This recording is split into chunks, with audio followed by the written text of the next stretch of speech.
من قوة اللغة العربية عندنا ساعات الموضوع واخدني ان انا اقعد اتأمل كده في المقرئين اللي بيقرأوا قرآن واركز في مخارج الحروف. ما شاء الله مفيش حرف بيتساب. إنما توعدون لواقع.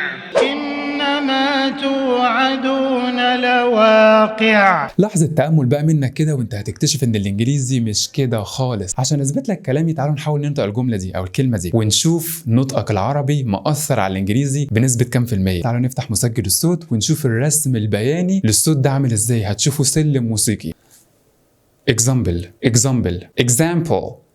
example. شايف الاختلاف عامل ازاي؟ لما حاولنا ننطق بالعربي الايقاع بتاع صوتك عامل زي ما يكون ده كل حرف او كل كلمه متشدد عليها. تعال بقى نرجع للانجليزي هتكتشف ان الرسم الصوتي اللي انت شايفه ده بص طلع في النص ازاي، لان الانجليزي لما نطقناه التشديد على تاني مقطع example. وده هنا يا شباب يفسر لنا ليه كلمات كتير لما عربناها